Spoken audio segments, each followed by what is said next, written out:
विद्यार्थी मित्रों આપણે ચેપ્ટર નંબર 5 જે છે એ પૂર્ણ થઈ ગયું એમસીક્યુ સહિત બરાબર। હવે ચેપ્ટર નંબર છે 12 સોરી ધોરણ 12 ની ચેપ્ટર નંબર છે 6 વિદ્યુત ચુંબકીય પ્રેરણ। વિદ્યુત ચુંબકીય પ્રેરણનો મતલબ શું? કોને વિદ્યુત ચુંબકીય પ્રેરણ કહેવાય? તો કે ચુંબકીય ક્ષેત્રને લીધે જે વિદ્યુત ક્ષેત્ર ઉત્પન્ન થાય છે તેને સાદી ભાષામાં વિદ્યુત ચુંબકીય પ્રેરણ કહેવાય, અથવા એવું કહી શકાય યાંત્રિક ઉર્જાનું વિદ્યુત ઉર્જામાં રૂપાંતર। તમે કોઈ યંત્રનો ઉપયોગ કરો છો અને વિદ્યુત ઉર્જા જે છે તમે પ્રાપ્ત કરો છો। તમે વધુ માહિતી ફેરાડેના નિયમ ઉપરથી ભણી ગયા છો બરાબર, કે કોઈ ગુંચડું હોય એની સાથે ગેલ્વેનોમીટર જોડેલું હોય, અહીં ચુંબક છે એનું કોઈ ચુંબકીય ક્ષેત્ર હોય, બે નામ સ્થિર રાખો તમે તો ગેલ્વેનોમીટર છે એ કોઈ પણ પ્રકારનું કોણાવર્તન દર્શાવશે નહીં। જો ગેલ્વેનોમીટરને નજીક લઈ જવામાં આવે તો ગુંચડાને ચુંબકને નજીક લઈ જવામાં આવે ગુંચડા સાથે સંકળાયેલી ચુંબકીય ક્ષેત્ર રેખાઓની સંખ્યામાં વધારો થશે, એટલે ટૂંકમાં ફ્લક્સમાં ફેરફાર થશે। ફ્લક્સ એટલે શું? તો કે કોઈ એકમ ક્ષેત્રફળમાંથી પસાર થતી ચુંબકીય ક્ષેત્ર રેખાઓની સંખ્યા। હવે આમ ગુંચડું હોય, આમ અહીંથી આમ નજીક લઈ જાવ તમે, ધારો કે ચુંબક છે, આ ચુંબકનું અહીંથી આમ નજીક લઈ જાવ તો ક્ષેત્ર રેખાઓ વધુ પસાર થતી જાય, ધીમે ધીમે વધારો થતો જાય ક્ષેત્ર રેખામાં, એટલે ગેલ્વેનોમીટર એક બાજુ કોણાવર્તન દર્શાવશે, તમે એને દૂર લઈ જાવ તો ગેલ્વેનોમીટર બીજી બાજુ કોણાવર્તન દર્શાવશે બરાબર। ટૂંકમાં સાપેક્ષ ગતિ હોવી જોઈએ। સાપેક્ષ ગતિનો મતલબ શું? તો કે એક વસ્તુ જે છે સ્થિર હોવી જોઈએ, બીજી કેવી હોવી જોઈએ? ગતિમાં હોવી જોઈએ બરાબર। એવા ત્રણ પ્રકારના પ્રયોગો, એવા ચાર પ્રકારના પ્રયોગ, આ ચાર પ્રયોગ જે છે ફેરાડેના નિયમ પ્રમાણે છે નિષ્કર્ષ શું નીકળે છે? તો કે ફ્લક્સમાં ફેરફાર કરો, પ્રેરિત EMF મેળવો। પ્રેરિત EMF એટલે વોલ્ટેજ મેળવવાનો બરાબર। એના પછી જે સૌથી અગત્યનો પ્રશ્ન હોય ને, સૌથી મોસ્ટ ઇમ્પોર્ટન્ટ આઈએમપી પ્રશ્ન હોય બરાબર છે, તો આઈએમપી પ્રશ્ન જે છે ને એ આપણો છે ફેરાડેનો નિયમ। શું છે ફેરાડેનો નિયમ? તો કે કોઈ પણ પરિપથમાં ઉદ્ભવતું પ્રેરિત EMF એ ચુંબકીય ફ્લક્સના ફેરફારના સમય દરના ઋણ મૂલ્ય બરાબર હોય છે। તો એપ્સિલોન બરાબર -d∅/dt આ સૌથી અગત્યનો નિયમ છે ફેરાડેનો। એક નિયમ યાદ રાખવાનો, એક આ સૂત્ર યાદ રાખવાનું, છેલ્લે સમજી જવાનું આ એક આટા માટે પ્રેરિત EMF એપ્સિલોન મળતું હોય -d∅/dt, તો n આટા માટે કેટલું થાય? n ખાલી શું કરી દેવાના? ગુણ દેવાના બરાબર। સૌથી 2 માર્ક્સ માટે બોર્ડની પરીક્ષામાં સૌથી અગત્યનો પ્રશ્ન હોય તો ફેરાડેનો નિયમ છે, અને દરેક જગ્યાએ આપણે ફેરાડેના નિયમનો શું કરશું? ઉપયોગ કરશું બરાબર। કોઈ પણ જગ્યાએ EMF મેળવવાનું થાય ત્યારે ફ્લક્સનો ફેરફાર લઈ લેવાનો -d∅/dt સમય સાથે ફ્લક્સમાં શું થાય? ફેરફાર। કારણ કે તમે આમ ગુંચડું રાખ્યું હોય, આમ ચુંબક આવતું હોય તો સમય સાથે ચુંબકીય ક્ષેત્ર રેખાઓ જે છે એમાં અંદર જતી પ્રવેશથી વધે છે, એટલે ફ્લક્સમાં વધારો થાય છે, દૂર લઈ જાવ તો ઘટે છે, તો ફ્લક્સમાં શું થાય? ઘટાડો બરાબર। તો સૌથી અગત્યનો પ્રશ્ન જે છે એ ફેરાડેનો નિયમ છે। ફેરાડેનો નિયમ છે એ બધા વિદ્યાર્થી મિત્રોને આવડવું જોઈએ બરાબર। નાનો એવો નિયમ છે, નિયમ ઉપરથી ખાલી સૂત્ર લખેલું છે અને સૂત્ર ઉપરથી n આટા માટે લખેલું છે, બાકી કાઈ નિયમની અંદર કાઈ વધુ છે નહીં। હવે આગળ જઈએ તો લેન્સનો નિયમ એવો ઈ સૌથી અગત્યનો છે, લેન્સનો નિયમ। કારણ કે મોટાભાગના એમસીક્યુ ગણતરી કરવા માટે તમારે યાદ રાખવું પડશે બરાબર। લેન્સનો નિયમ શું દર્શાવે છે? તો કે જેને લીધે પ્રેરિત EMF ઉત્પન્ન થતું હોય, જેને લીધે કીધું તો તમે ચુંબક આમ ગુંચડા બાજુ લઈ આવતા, ચુંબકને લીધે પ્રેરિત EMF આ ગુંચડામાં ઉત્પન્ન થાય, તેનો જ વિરોધ કરતી દિશામાં પ્રેરિત EMF ઉત્પન્ન થાય। એટલે આ ગુંચડું છે, આ ચુંબકનું ચુંબકીય ક્ષેત્ર આમ હોય ને તો ગુંચડામાં એવું ચુંબકીય ક્ષેત્ર ઉત્પન્ન થાય કે આના ચુંબકીય ક્ષેત્રનો એ શું કરે? વિરોધ કરે। એવી દિશામાં પ્રેરિત EMF મળે, એટલે એવી દિશામાં શું મળે? આપણે પ્રેરિત EMF પ્રાપ્ત થશે। તો એનો નિયમ એવો છે, જેને લીધે પ્રેરિત EMF ઉત્પન્ન થાય તેનો જ વિરોધ કરતી દિશામાં ચુંબકીય ક્ષેત્ર ઉત્પન્ન થાય અને તેવી જ દિશામાં પ્રેરિત EMF ઉત્પન્ન થશે। આવો લેન્સનો નિયમ છે બરાબર। એટલે યાદ તમારે શું રાખવાનું? તમે લાગુ પાડેલા ચુંબકીય ક્ષેત્રની વિરુદ્ધ દિશામાં ચુંબકીય ક્ષેત્ર ઉત્પન્ન થાય અને એ જ દિશામાં શું મળે? આપણે પ્રેરિત EMF મળે। આ લેન્સનો નિયમ છે, આ સૌથી અગત્યનો છે બરાબર। ન્યા ઊર્જા સંરક્ષણના નિયમનો ઉપયોગ એવો કરો કે ધારો કે અહીંયા S ધ્રુવ ક્રિએટ થતો હોય ને આ N ધ્રુવ હોય, તો અહીંયા કોઈ પણ આ ચુંબક છે ને કાર્ય કર્યા વગર એની બાજુ ખેંચાઈ ગઈ.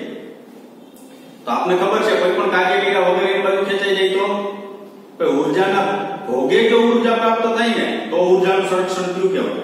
પણ ઊર્જાના ભોગ વગર જો ઊર્જા પ્રાપ્ત થાય ને તો ઊર્જાનું સંરક્ષણ થયું કહેવાય નહીં. એટલે લેન્ઝે શું કીધું કે જો અહીંથી તમે ચુંબક મૂકી દો ઓટોમેટિક આવી જતો હોય ને તો એ ઊર્જા તમે આના ચુંબક ઉપર કોઈ પણ પ્રકારનું બળ લગાડતા નથી એટલે તમે કોઈ ઊર્જા ખેંચી નથી. તોય તમને શું મળે છે? ઈએમએફ મળે છે. બરાબર. તો એ કિસ્સો ખોટો. શું કામ? ઊર્જાના ભોગે ઊર્જા પ્રાપ્ત થવી જોઈએ તો ઊર્જા સંરક્ષણના નિયમનો ઉપયોગ કરી શકે. હવે ધારો કે આ n છે ને આ આયન ક્રિએટ થતો હોય ગુચડાની અંદર અહીંયા En હોય તો આપણે એવું કહી શકાય કે ઊર્જાના ભોગે ઊર્જા પ્રાપ્ત થાય છે. શું કામ? તો કે તમારે આને નજીક લઈ જવા માટે સતત આના ઉપર બળ લગાડવું પડે. તો તમે કઈ ઊર્જા ખેંચી કે નહીં? તમે જે ઊર્જા ખર્ચો છો ને તેને લીધે ગુચડાની અંદર પ્રેરિત EMF પ્રાપ્ત થાય છે. બરાબર. એટલે છેલ્લો ટોપિક જે છે એવો છે કે ઊર્જાના ભોગે ઊર્જા આપણે પ્રાપ્ત થાય ને તો એ સાચું. એટલે બે ધ્રુવ વિરુદ્ધ થવા જોઈએ તો નિયમ શું થાય? જુઓ તો આ n ધ્રુવ હોય ને આ s ધ્રુવ હોય તો સોરી n ધ્રુવ હોય તો બે આનું ચુંબકીય ક્ષેત્ર આમ મળે પણ આમાં પ્રેરિત EMF જે ઉત્પન્ન થાય છે એનું ચુંબકીય ક્ષેત્ર આમ મળે તો જ બેનો શું થાય? વિરોધ થાય. એના ઉપરથી એવું કહેવામાં આવે છે કે જેને લીધે પ્રેરિત EMF ઉત્પન્ન થાય તેનો વિરોધ કરતી દિશામાં ચુંબકીય ક્ષેત્ર ઉત્પન્ન થાય. તેવી દિશામાં શું મળે? આપણે પ્રેરિત EMF મળશે. પ્રશ્ન એ છે ગતિકીય EMF.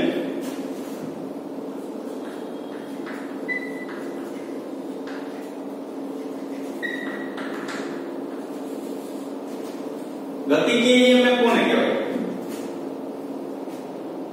તો અહીંયા એક આપણે ઉદાહરણ બહુ સરસ આપેલું છે. U આકારની એક ભુજા લીધી છે. ધારો કે આ V નથી, આ U આકાર છે. U આકારની ભુજા ઉપર એક સળિયો જે છે ને વાહક એ આમ ગતિ કરે છે. તો ગતિ કરે છે. ધારો કે આ જે વાહકને રાખેલી છે એનું ચુંબકીય ક્ષેત્ર આમ અંદર તરફની દિશામાં છે. તો અંદર તરફની દિશામાં ચુંબકીય ક્ષેત્ર હોય તો હવે જોવો જે આ ક્ષેત્રફળ તમને આ કેવું દેખાય છે? વધારે દેખાય. આમ હું લઈ જાઉં ક્ષેત્રફળ ઘટે કે નહીં? તો ક્ષેત્રફળ ઘટે તો એનો મતલબ એવો કે એમાંથી પસાર થતી ક્ષેત્ર રેખાઓની સંખ્યામાં શું થશે? ઘટાડો થશે. તો એમાંથી પસાર થતી ચુંબકીય ક્ષેત્ર રેખાઓની સંખ્યામાં ઘટાડો થાય તો ફ્લક્સમાં શું થયો? ફેરફાર. ફ્લક્સમાં ફેરફાર થયો તો આપણે શું પ્રાપ્ત થશે? પ્રેરિત EMF પ્રાપ્ત થશે. બરાબર. તો હું અહીંયા ભુજા દોરું છું.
ચુંબકીય ક્ષેત્ર પહેલી વસ્તુ એ કે આપણી પાસે અત્યારે B જે છે ને બોર્ડ અને લંબ કેન્દ્ર તરફ જતી દિશા છે.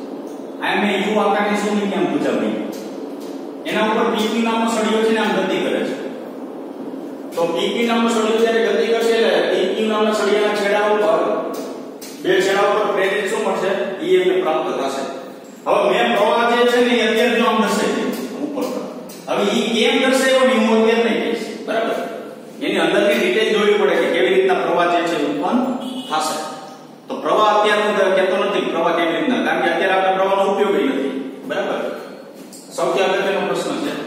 હવે અત્યારે શું છે તો કે અત્યારે PQRS નું ક્ષેત્રફળ કેટલું છે? જોવો જી A * x જેટલું છે PQRS નું ક્ષેત્રફળ. હવે જોવો જી આ એક બંધ લૂપ થયું. હવે આ સળિયો જે છે આમ ગતિ કરે આ બાજુ આવે ડાબી બાજુ, કારણ કે વેગની દિશા આપણે આમ થશે. જો ડાબી બાજુ આમ ગતિ કરતો હોય સળિયો, ડાબી બાજુ જો સળિયો ગતિ કરતો હોય ને તો મારે અહીંયા શું કહી શકાય તો કે સળિયો ડાબી બાજુ જો ગતિ કરે તો PQRS ક્ષેત્રફળ છે એ ઘટે. PQRS ક્ષેત્રફળ જે છે ને એમાં શું થાય? ઘટાડો થાય.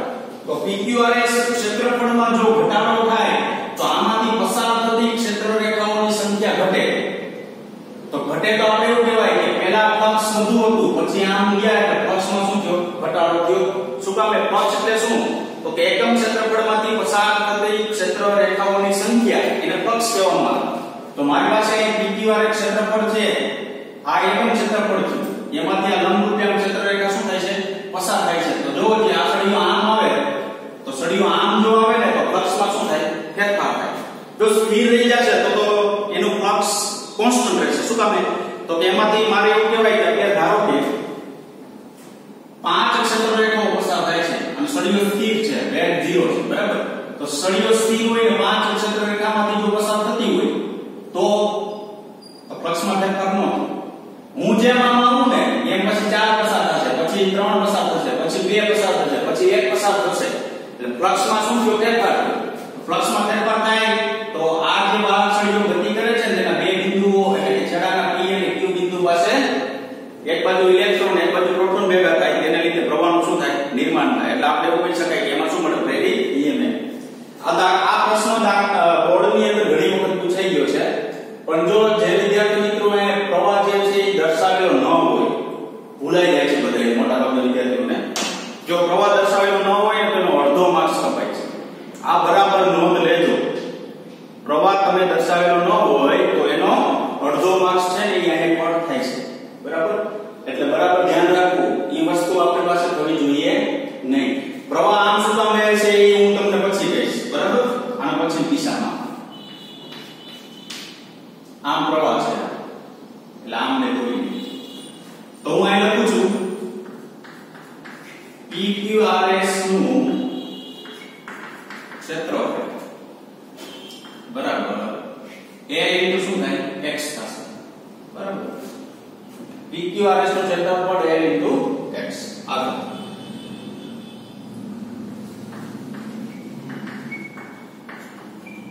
ચુંબકીય ક્ષેત્ર કેટલું છે? D જેટલું છે. શું કામ મેં આવું લીધું? પ્રેરિત EMF મેળવવા માટે ફેરેડેના નિયમનો ઉપયોગ કરવો પડે. તો ફેરેડેના નિયમની અંદર છે ને આવું છે, -dϕ/dt. તો પહેલા મારે શું જોઈએ? ફ્લક્સ જોઈએ. ફ્લક્સનો ફેરફાર મેળવવો હોય તો ફાઈ ની વેલ્યુ જોઈએ. તો ફાઈ ની વેલ્યુ મેળવવા માટે મારે શું જોઈએ? પહેલા ક્ષેત્રફળ જોઈએ અને ચુંબકીય ક્ષેત્ર જોઈએ. શું કામ? તો કાઈ લખી શકાય ચુંબકીય ફ્લક્સ φb બરાબર b × a. ખરેખર nb એવું લખવાનું હોય, પણ સોલેનોઇડ હોય તો nb લખવાનું. પણ આયા તો તમને જો u આકારની ભુજા ઉપર જ્યારે ગતિ કરશે ત્યારે આપણે શું દેખાય છે? ખાલી એક જ આકાર દેખાય છે, એક જ આકાર સિંગલ આકાર. n બરાબર કેટલા મૂકી દીધા? 1 મૂકી દીધા. તો ચુંબકીય ફ્લક્સ φb બરાબર કેટલું થશે? b × a જેટલું થશે. તો આ કિંમત મૂકી દઉં. આ b ક્ષેત્રફળ મારી પાસે કેટલું છે? L × x, બરાબર? હવે ફેરેડેના નિયમ ઉપરથી પ્રેરિત EMF મળે. કારણ કે આપણે શું નામ કીધું છે મેળવવાનું? ગતિકીય EMF મેળવો.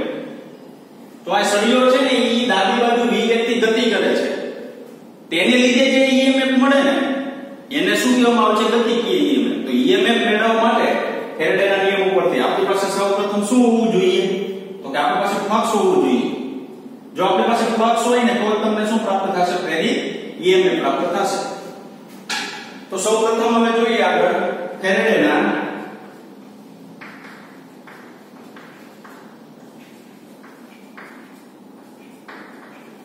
નિયમ પરથી. શું છે ફેરેડેનો નિયમ?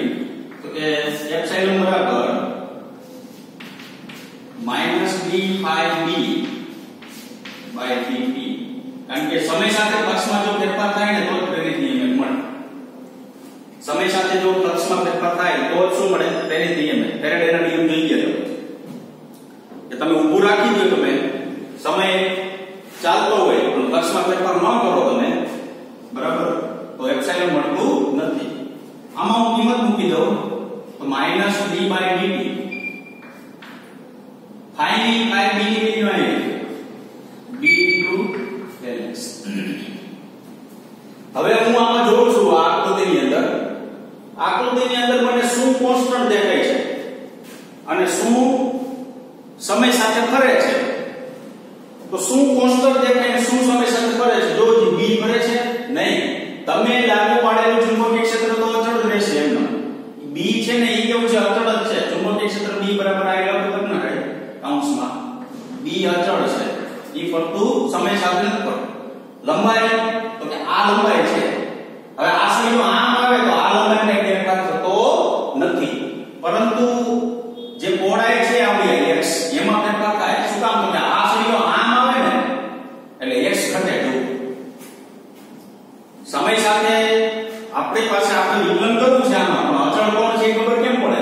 તો કે જો b છે એ સમય સાથે અચળ રહેશે, l છે ઈ આપણો કેવું રહેશે? અચળ. આ સળિયો આમ આવે તો આ લંબાઈ ફેર ન પડે, પરંતુ આ સળિયો આમ આવે તો આ લંબાઈ ફેર પડે. જો કેટલું છે? x. તો આમાં અચળ વેલ્યુ કેટલી થશે? તો કે b * l. x કેવું રહેશે? સમય સાથે ફરે છે. તો અહીંયા લખી નાખો -b * l. અહીંયા લખી શકાય dx / શું લખાય? dt. સમય સાથે જે ફરતું હોય એનું વિકલન થાય, બરાબર? અચળ રહેતું હોય એનું વિકલન થતું નથી.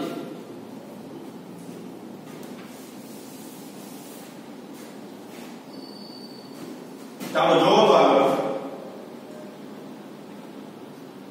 -b * l dx / dt. સમય સાથે જો અંતરનો ફેરફાર કંઈ મળતો હોય ને તો વેગ મળે. શું મળે આપણે? વેગ પ્રાપ્ત થાય. પણ આ વેગ કેવો પ્રાપ્ત થાય? તો કે માઈનસ વેગ પ્રાપ્ત થાય. હવે તમને એમ થાય માઈનસ ક્યાંથી? આ માઈનસ ક્યાંથી? તો ઈ માઈનસ જે છે ક્યાંથી આવ્યું? તો અહીં હું લખું છું, જુઓ માઈનસ ક્યાંથી આવ્યું? તો કે મારે અહીંયા આમ લખી શકાય dx / dt બરાબર -b. શું કામ dx / dt બરાબર -b? સમય સાથે x ના મૂલ્યમાં ઘટાડો થાય છે. ફેરફાર તો થાય જ છે x ના મૂલ્યમાં, પણ આમ આવતા x નું મૂલ્ય શું થાય છે? ઘટે છે. જો x નું મૂલ્ય ઘટતું હોય તો વેગ કેવો મળે? માઈનસ મળે. ટૂંકમાં વેગ માઈનસ ન મળે, પણ અહીંયા હું માઈનસ આમ લખું, આ વેલ્યુ જે આ સળિયો જે છે આમ આવશે ને એટલે x માં સમય સાથે ઘટાડો થાય. ઘટાડો થાય x ઘટે એટલે x માં ઘટાડો થયો, ઘટાડામાં માઈનસ dx / dt બરાબર b થાય. પણ આ માઈનસ માં એક કાઢ નાખું તો dx / dt બરાબર સામે છે માઈનસ લખાય. તો -bl તો છે જ, આના બરાબર શું લખાય? -b. તો આ છેલ્લું ફાઇનલ રિઝલ્ટ જે આપણે એપ્સિલોન મળશે એ શું મળશે? કે +bbl. સૌથી અગત્યનું સૂત્ર આવ્યું. આ સૂત્રને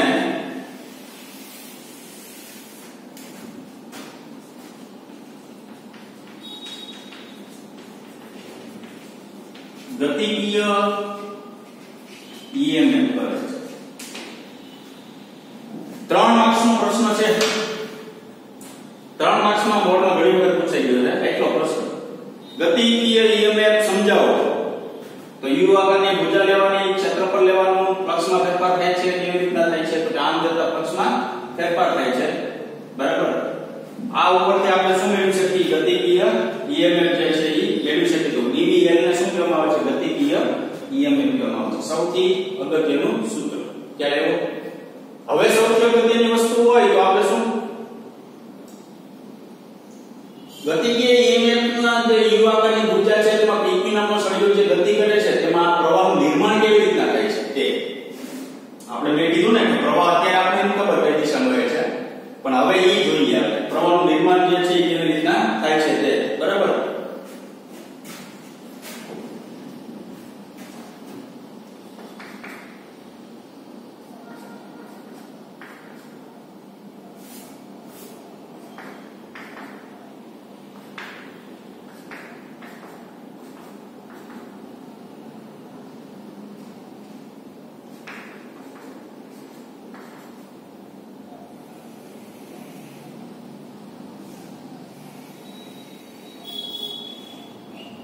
ધારો કે આ PQ સળિયો છે, આ દિશામાં શું કરે છે? v વેગથી ગતિ કરે. PQ સળિયો છે આ દિશામાં v વેગથી ગતિ કરે. હવે v વેગથી ગતિ કરતું હોય આમ ચુંબકીય ક્ષેત્ર લંબરૂપે, તો મારે એવું કહી શકાય કે આ સળિયો જે છે વાહક તો હોવો જોઈએ, સળિયો જો વાહક હોય તેની અંદર ધન આયન અને ઋણ આયન તેના લેટિસ બિંદુઓ ઉપર ગોઠવાયેલા હોય છે.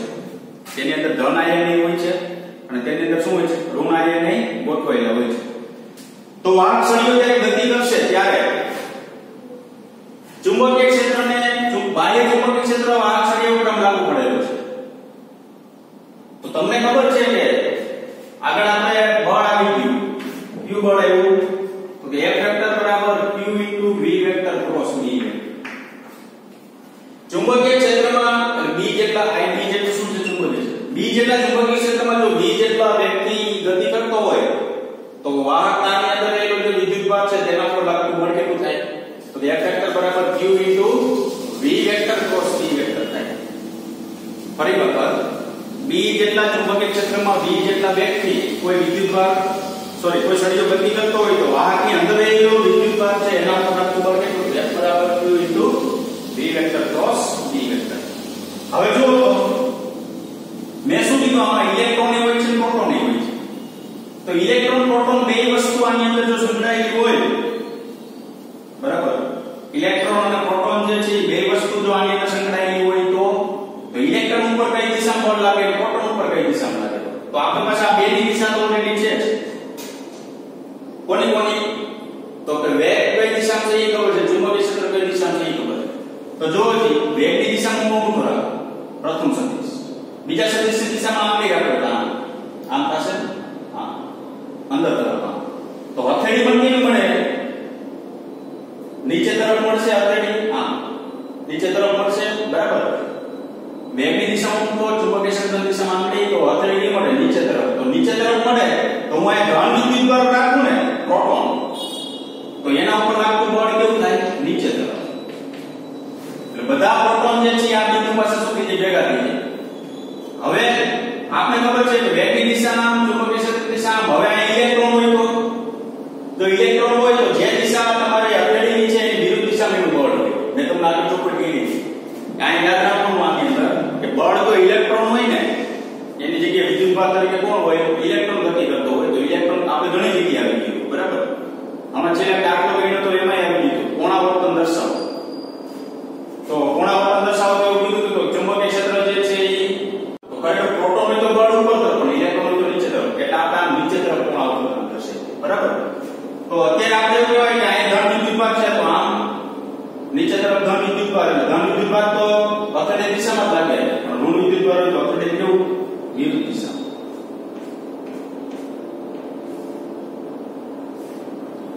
તો જો બધા ઇલેક્ટ્રોન છે એ p બિંદુ પાસે ભેગા થઈ ગયા અને બધા પ્રોટોન છે એ q બિંદુ પાસે ભેગા થઈ ગયા. મારે અહીંયા એવું હોય તો બીજું એ કહી શકું કે ધન વિદ્યુતભાર પર લાગતું બળ છે એ pq તરફનું છે, ઉપરથી નીચે તરફ. તો એ આ છેડે ભેગા થાય. ઋણ વિદ્યુતભાર પર લાગતું બળ છે એ q થી p તરફનું છે. q થી p તરફનું હોય તો એ બધા કેવા થાય? ઉપર તરફ ભેગા થાય. તો હવે બળ અંદરના વિસ્તારમાં આ બળ અનુસાર અંદરના વિસ્તારમાં આ બધા ઇલેક્ટ્રોન ભેગા થઈ ગયા, આ બધા પ્રોટોન ભેગા થઈ ગયા. તો સળિયો જ્યારે ગતિ કરશે ને તો ગતિ કરશે ને તે દરમિયાન સળિયો પોતે બેટરી તરીકે કામ કરશે. ગતિ કરશે તે દરમિયાન સળિયો જે છે કોના તરીકે કામ કરશે? બેટરી તરીકે કામ કરશે. તો બેટરી તરીકે જો કામ કરતું હોય તો આપને તો ખબર છે અહીંયા કોઈ વાહક તાર જોડી દીધો,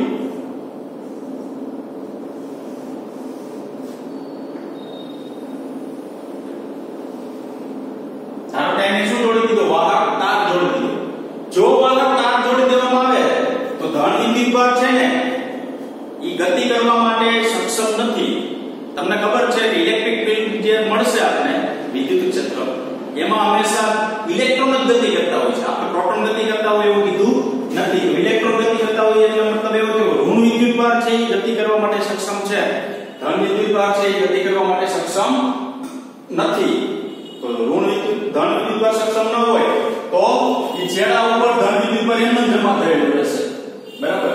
તો ઋણ વિદ્યુતભાર જે છે એ અહીંથી આમ ગતિ કરશે તો આપણે એવું કહેવાય કે ઇલેક્ટ્રોન છે ને અહીંથી આમ બહાર નીકળશે. ઇલેક્ટ્રોન આમ બહાર નીકળશે તો ઇલેક્ટ્રોન જો આમ બહાર નીકળતો હોય તો આપણે ખબર છે કે રેવાથી પ્રવાહ જે છે એ ઇલેક્ટ્રોન જે દિશા ગતિ કરે ને એની કેવું હોય? વિરુદ્ધ દિશામાં હોય. એ આયામ છે. ખ્યાલ આવ્યો? એટલે મેં અહીંયા વિદ્યુત પ્રવાહ જે છે આમ કેવો દર્શાવેલો છે ઉપર તરફ દર્શાવેલો છે આખી પરિસ્થિતિનું નિર્માણ કરતા ધારો કે કોઈ વાહક સળિયો છે ગતિ કરે છે વાહક સળિયાના અંદર ઇલેક્ટ્રોન પ્રોટોન બે રહેલા હોય છે સામાન્ય પરિસ્થિતિની અંદર લેવિસ બિંદુ ઉપર રહેલા હોય છે જ્યારે ગતિ કરશે ત્યારે આ બળ અનુસાર એના ઉપર ધન વિદ્યુતભાર અને ઋણ વિદ્યુતભાર ઉપર શું લાગશે બળ લાગશે એટલે ધન વિદ્યુતભાર અહીંયા ભેગો થઈ જશે અહીંયા ઋણ વિદ્યુતભાર છૂટો પડશે અને અહીંયા ધન વિદ્યુતભાર ખુલ્લો પડશે અહીંયા ભેગો થશે ઇલેક્ટ્રોન અહીંયા થશે પ્રોટોન ઇલેક્ટ્રોન પ્રોટોનમાં ડિફરન્સ શું તો કે ઇલેક્ટ્રોન ગતિ કરવા માટે મુક્ત હોય છે પ્રોટોન જે છે એ ગતિ કરવા માટે મુક્ત હોતા નથી તો હવે કોઈ વાહક તારની સાથે જોડવામાં આવે તો શું થાય વાહક તાર જો આની સાથે જોડવામાં આવે તો આપણે કહી શકાય કે ઇલેક્ટ્રોનની ગતિ આમ છે અહીંથી ઇલેક્ટ્રોન બહાર નીકળે એની વિરુદ્ધ દિશામાં શું મળે આપણે અહીંયા રૈવાજી પ્રવાહ પ્રાપ્ત થશે ત્યારે એવો તો હવે જો આપણે એવું કહેવાય કે આને સળિયાની અંદર EMF કઈ દિશામાં ટૂંકમાં પ્રવાહ કઈ દિશામાં નીચે તરફ આને જોયું બરાબર તો આ આખી પરિસ્થિતિનું નિર્માણ અહીંયા થયું છે એટલે મેં તમને શરૂઆતની અંદર કીધું હતું પ્રવાહનો આમાં કઈ ઉલ્લેખ નથી એટલે પ્રવાહ અત્યારે દર્શાવવો ફરજિયાત છે પરીક્ષાની અંદર પ્રશ્ન પૂછાય તો આ પ્રવાહ જે છે એ દર્શાવવો ફરજિયાત છે બરાબર પણ કેવી રીતના પ્રવાહ પ્રાપ્ત થશે એ આપણે અહીંયા જોવા મળશે ત્યારે એવો કે નહીં બરાબર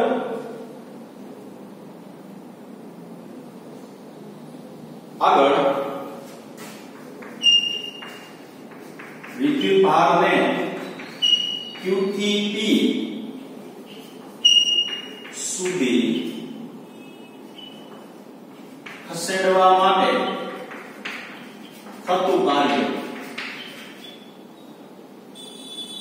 કારણ કે આપણે ઉપયોગી વિદ્યુતભાર ઇલેક્ટ્રોન છે તો એ બધા ઇલેક્ટ્રોન આની અંદર આખામાં પહેલા સામાન્ય પરિસ્થિતિની અંદર આખામાં સંકળાયેલા હોય છે હવે વિદ્યુતભાર જે છે એ અહીંથી અહીં સુધી આમ જાય જેટલો અહીંથી આમ જાય એટલો ધન ઉપરથી નીચે આવે થતું કાર્ય કેટલું તો કે W બરાબર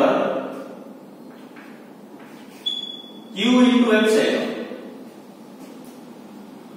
W બરાબર Q into શું થશે epsilon શું કામ છે ખરેખર તમારી પાસે EMF એટલે વોલ્ટેજ Q into V એવું લખાય આવું સૂત્ર છે બીજા ચેપ્ટરમાં V બરાબર W by Q બરાબર તો આ Q into અહીંથી ઉપરથી નીચે આવવા માટે EMF કેટલું તો કાઈ મળી ગયું આપણે BV L જેટલું શું થશે EMF થશે એટલું કાર્ય હવે EMF બરાબર શું લખાય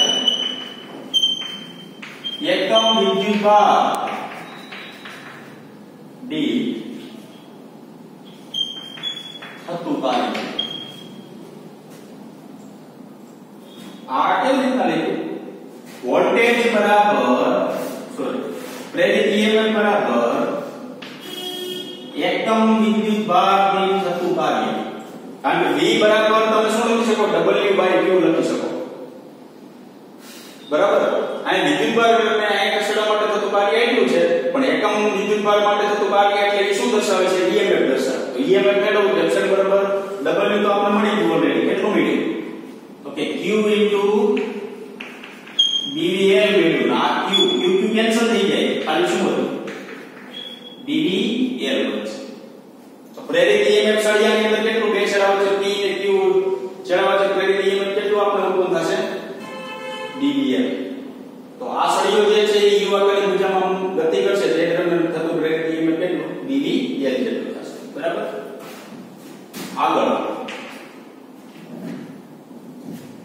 લોરેન્સ બળ એક નાનો પ્રશ્ન છે અગત્યનો નથી લોરેન્સ બળ અને ફેરાડેના મૂળભૂત નિયમોની સમજૂતી સાથે સામ્યતા હવે આ સળિયો જે છે આમ ગતિ કરતો હતો સળિયો શું કરતો આમ ગતિ તો સળિયો આમ ગતિ કરતો હોય તે દરમિયાન પ્રેરિત EMF આપણે પ્રાપ્ત થાય છે ત્યારે ઇલેક્ટ્રોન આ જગ્યાએ પ્રોટોન આ જગ્યાએ એવું કીધું ધારો કે સળિયો સ્થિર છે અને બાહ્ય ચુંબકીય ક્ષેત્રમાં ફેરફાર કરવામાં અહીંયા અત્યારે પેલી પરિસ્થિતિની અંદર ચુંબકીય ક્ષેત્ર સ્થિર હતું સળિયો ગતિ કરતો હતો બીજી પરિસ્થિતિની અંદર શું છે ઈ આપણે પરિસ્થિતિ જોઈ કે ચુંબકીય ક્ષેત્ર સ્થિર છે આમ અને સળિયો આમ ગતિ કરે હવે સળિયો સ્થિર છે અને ચુંબકીય ક્ષેત્રમાં ફેરફાર કરવામાં આવે તો સળિયો સ્થિર હોય અને જો ચુંબકીય ક્ષેત્રમાં ફેરફાર કરવામાં આવે બરાબર તો એના ઉપર લાગતું બળ આ ધારો કે સ્થિર છે ને એના ઉપર ચુંબકીય ક્ષેત્રમાં બળ ફેરફાર બરાબર q કૌંસમાં e vector plus b vector cross b.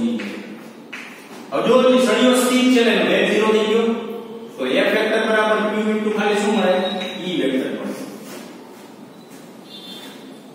બરાબર. તો આપણે અહીંયા શું કહી શકીએ જો સ્થિર વાહક સ્થિતિના દિશામાં તેના વિદ્યુતભાર પર લાગતું બળ લોરેન્ટ્ઝ બળનું સમીકરણ આ પ્રમાણે હોય તો બળ જે છે q ઇન્ટુ e જેટલું મળશે. પ્રેરિત EMF અથવા પ્રેરિત વિદ્યુત પ્રવાહ અસ્તિત્વ જાણવા માટે એવી ધારણા કરવી પડે કે સમય સાથે બદલાતું રહેતું ચુંબકીય ક્ષેત્ર વિદ્યુત ક્ષેત્ર ઉત્પન્ન કરે.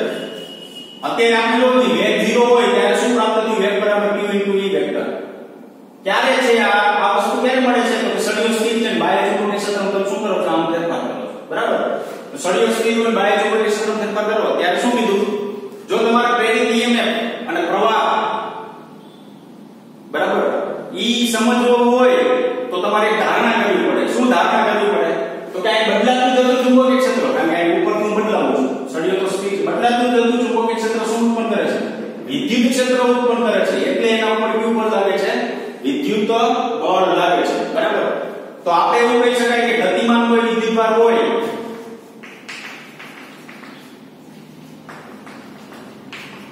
સ્થિર ચુંબક પર બળ લગાડી શકે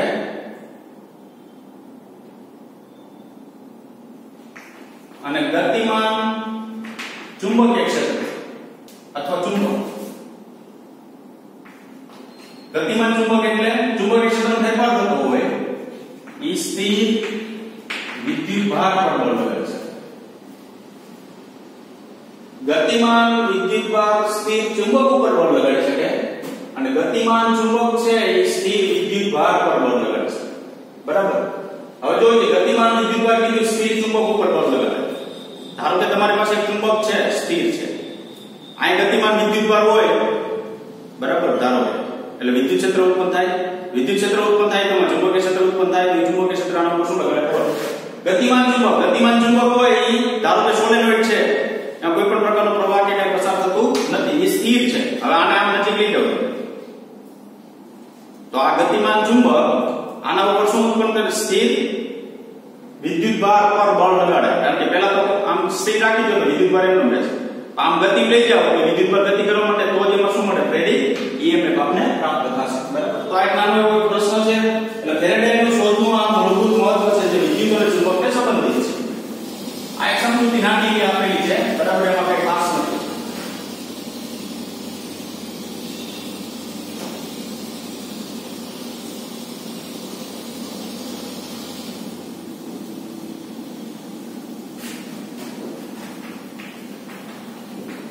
યાંત્રિક ઉર્જાનું વિદ્યુત ઉર્જામાં રૂપાંતર.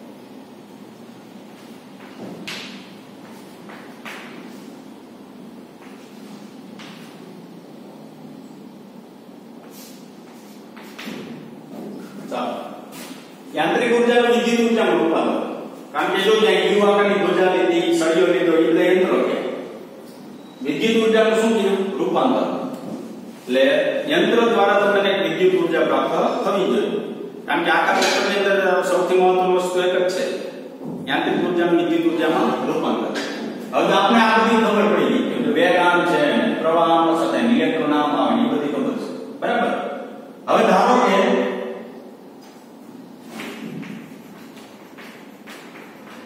સળિયા સાથે સંકળાયેલ અવરોધ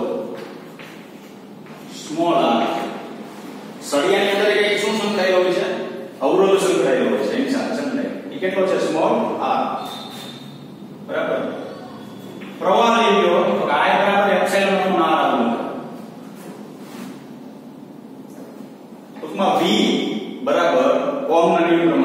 બરાબર આ એવું લખાય ખ્યાલ આવ્યો કે નહીં તો v એટલે વોલ્ટેજ એટલે એપ્સિલોન એપ્સિલોન જે છે સળિયો ગતિ કરતો હોય તે દરમિયાન મળતું પ્રેરિત EMF કેટલું છે આપણી પાસે કે BVL જેટલું છે છેદમાં શું લખાય સ્મોલ r લખી શકાય બરાબર જો સળિયાને હવે સૌથી અગત્યની વસ્તુ સમજજો નકર એ પેરેગ્રાફ સમજાશે નહીં સળિયાને અચળ વ્યક્તિ ડાબી બાજુ ખસેડવો કેવો વ્યક્તિ અચળ વ્યક્તિ ડાબી બાજુ સળિયાને ખસેડવો હોય તો પહેલી વસ્તુ એ કે અહીં F વેક્ટર બરાબર I vector cross B vector આવું સૂત્ર છે આપણી પાસે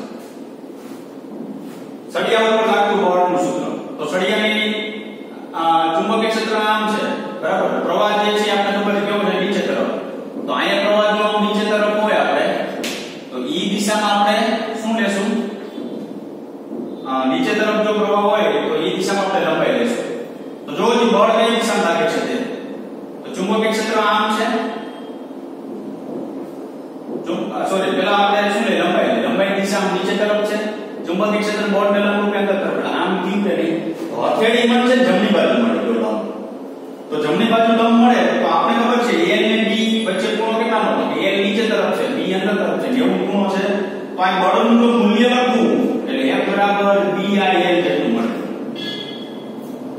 જો આ બેમાં ધ્યાન રાખજો આ પ્રેરિત EMF BBL છે અહીંયા બળ કેટલું છે BIL જેટલું છે બરાબર આડાઅવળું ન થવું જોઈએ બેમાં તો F બરાબર કેટલું મળ્યું મને જો BI * L જેટલું પ્રાપ્ત થયું બળ હવે આ બળ જે છે ઈ L ની દિશામાં ચુંબકીય ક્ષેત્ર આમ તો બળ મને આમ મળે છે તો મારે એવું કહેવાય કે અત્યારે જે બળ મળે છે ને ઈ કેવું મળે છે આ દિશામાં મળે છે કેટલું BI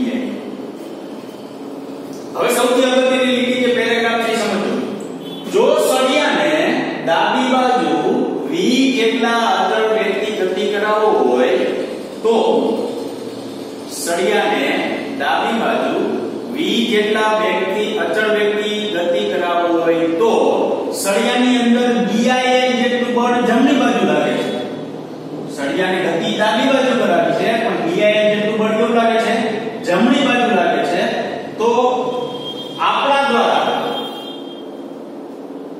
BIL બળ જે છે ને ઈ ડાબી બાજુ જો લગાડવામાં આવે તો આ બે બળ સમાન મૂલ્યના પરસ્પર કેવા થઈ જાય વિરુદ્ધ દિશામાં થાય તો આપણે એવું કહેવાય સળિયો જે છે અચળ વ્યક્તિ શું કરશે ગતિ કરશે જો આ બળ નહોતું યાદ રાખજો આ બે કામ કરે છે એના લીધે બાહ્ય ચુંબકીય ક્ષેત્ર લીધે આ સળિયા ઉપર લાગતું બળ આમ હતું હવે સળિયા અચળ વ્યક્તિ ગતિ કરાવવો હોય તો વ્યવહાર છે જમણી બાજુ જેટલું બળ હોય એટલું ડાબી બાજુ બળ લગાડવું પડે ડાબી બાજુ ઉત્પન્ન થતું નથી પણ આપણા દ્વારા જો લગાડવામાં આવે તો આ બળને શું કહેવામાં આવે છે લેન્સ બળ કહેવામાં આવે છે કેવું બળ લેન્સ બળ ખ્યાલ આવ્યો કે નહીં જે દિશામાં સળિયા દ્વારા ઉત્પન્ન થતું બળ મળે એની વિરુદ્ધ દિશામાં તમે જે બળ લગાડો જે દિશામાં લાગ્યું હોય એની વિરુદ્ધ દિશામાં અને એના જેટલું જ લગાડો તો ઈ બળને શું નામ આપ્યું એને લેન્સ બળ હવે લેન્સ બળ અને સળિયા દ્વારા ઉત્પન્ન થતું બળ બે સમાન મૂલ્યના પરસ્પર વિરુદ્ધ દિશામાં હોય તો જ આપણે એવું કહેવાય કે સળિયો છે અચળ વ્યક્તિ આમ શું કરે છે ગતિ કરે છે ખ્યાલ આવ્યો તો લેખાની અંદર એક વિધાન લખેલું છે શું લખેલું છે જોઈએ સળિયા ઉપર BI જેટલું ચુંબકીય બળ સળિયાના વેગ v વેક્ટરની વિરુદ્ધ દિશામાં મળે છે આ v વેક્ટરની વિરુદ્ધ દિશામાં BI જેટલું બળ મળે છે બરાબર જો સળિયાની ડાબી બાજુ v જેટલા અચળ વ્યક્તિ ગતિ કરતો ચાલુ રાખવો હોય તો તેના ઉપર બળ BI જેટલું બળ અચળ પર ડાબી બાજુ લગાડવું પડે ડાબી બાજુ જો v જેટલા અચળ વ્યક્તિ એને ગતિ ચાલુ રાખવી હોય તો BI બળ છે ઈ ડાબી બાજુ લગાડવું પડે આમ તો લાગે જ છે BI જમણી બાજુ મળે એના જેટલું ડાબી બાજુ લગાડો તો ઈ સળિયો અચળ વ્યક્તિ શું કરશે ગતિ કરશે બરાબર હવે યાંત્રિક ઊર્જાનું વિદ્યુત ઊર્જામાં રૂપાંતર માટે અહીંયા આપણે લખશું યાંત્રિક પાવર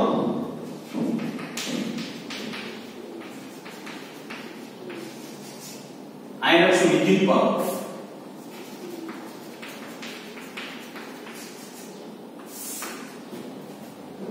જેટલું યાંત્રિક ઊર્જા મળે એટલું વિદ્યુત ઊર્જા મળવી જોઈએ તો યાંત્રિક ઊર્જા માટેનું પાવર એટલે P યાંત્રિક ઊર્જા એટલે M મિકેનિકલ એટલે યાંત્રિક ઇક્વલ ટુ 1 * V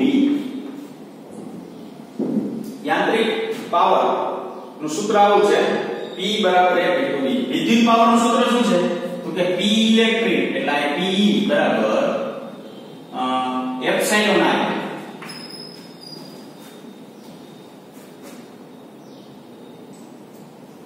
બે સૂત્ર આવી ગયા ત્રીજા ચેપ્ટરમાં આવી વિદ્યુત પાવર આ યાંત્રિક પાવર આપણે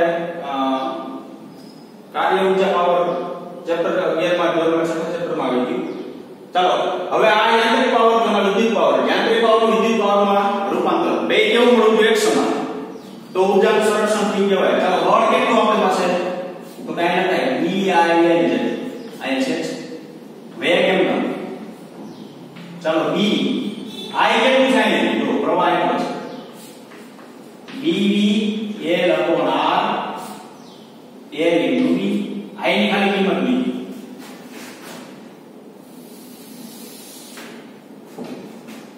તો અહીંયા P m બરાબર શું થશે B square V square L square by R આવું પ્રાપ્ત થાય ચાલો આ યાંત્રિક પાવર પૂરો હવે વિદ્યુત પાવર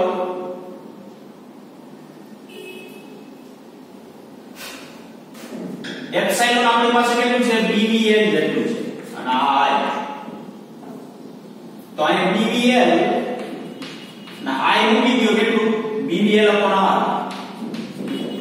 તો પાછું અહીં શું મળ્યું આપણે P બરાબર B square V square L square by R બે હરકત મળ્યા જો બે હરકત મળે તો આપણે એવું કહેવાય કે યાંત્રિકનું કેમાં રૂપાંતર થઈ ગયું વિદ્યુતમાં રૂપાંતર તો એક કિસ્સો આપેલો છે યાંત્રિક ઊર્જાનું વિદ્યુત ઊર્જામાં રૂપાંતર કરો પણ એક વસ્તુ ખાસ યાદ રાખજો સળિયો જ્યારે આમ ગતિ કરશે યુ આકારની ઊર્જામાં ત્યારે સળિયો ઘસાશે સળિયો જો ઘસાય એ દરમિયાન ઊર્જાનો જે વ્યય થાય ને અવગણી નાખો તો આ સમાન મળે બરાબર ટૂંકમાં ઊર્જા જે છે વ્યય થતી હોય ઘર્ષણના કારણે એ ઊર્જાનો આપણે વ્યય અવગણી નાખો તો યાંત્રિક ઊર્જાનું ટોટલી વિદ્યુત ઊર્જામાં આપણે શું પ્રાપ્ત થશે રૂપાંતર થશે બરાબર આ યાંત્રિક ઊર્જા વિદ્યુત ઊર્જામાં રૂપાંતર આગળ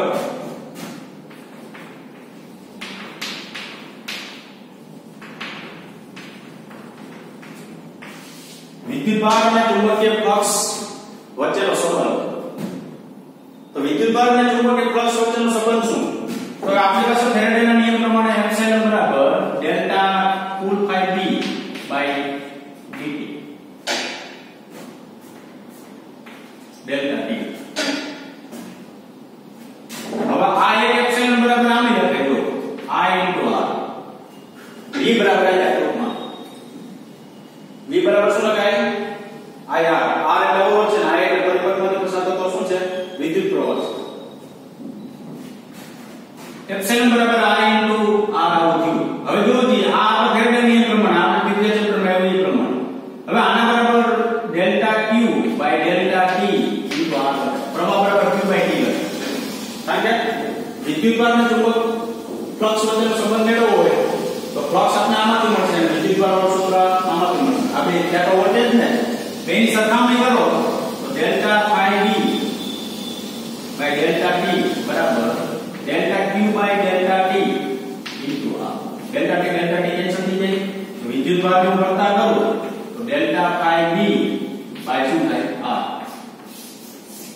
તો વિદ્યુતભાર બરાબર શું લખી શકાય ચુંબકીય ફ્લક્સનો ચોખ્ખો ફેરફાર છેદમાં અવરોધ ચુંબકીય ફ્લક્સનો ચોખ્ખો ફેરફાર છેદમાં શું લખી શકાય અવરોધ લખી શકાય બરાબર આ વિદ્યુતભાર જે છે એનું ચુંબકીય ફ્લક્સ સાથેનો સંબંધ વિદ્યુતભાર વોલ્ટેજ જે છે સરખાવી શકાય અહીંયા આપણી પાસે ફ્લક્સ વાળું આવું સૂત્ર છે વિદ્યુતભાર મેળવવા માટે આ સૂત્ર પ્રવાહવાળા સૂત્રનો ઉપયોગ કરવો પડે બે સરખા થાય પછી સરખાવો સરખામણી કરો એટલે વિદ્યુત ફ્લક્સનો ચોખ્ખો ફેરફાર અને શું મળશે આપણે અવરોધ પ્રાપ્ત થશે બરાબર તો અહીંયા આપણે પ્રશ્ન નંબર જે છે ચાલ્યા કેટલામો પ્રશ્ન નંબર 6 છે આ પ્રશ્ન નંબર 7 છે વચ્ચે ઓલું લોરેન્સ બર્નની ફેરાડે નિયમ સાથે સમજૂતી એ 7 છે બરાબર સોરી આ 6 છે, આ 7 છે, પછી ઈવડી 8મો, આવડો 9મો છે અને 8મો છે, 10મો પ્રશ્ન છે. બરાબર? 6 7 8 9 ને 10 એટલા પ્રશ્ન લેલા. તો આપણે આ લેક્ચર જે છે અહીં સુધી રાખીશું આપણે. બરાબર? Thank you very much.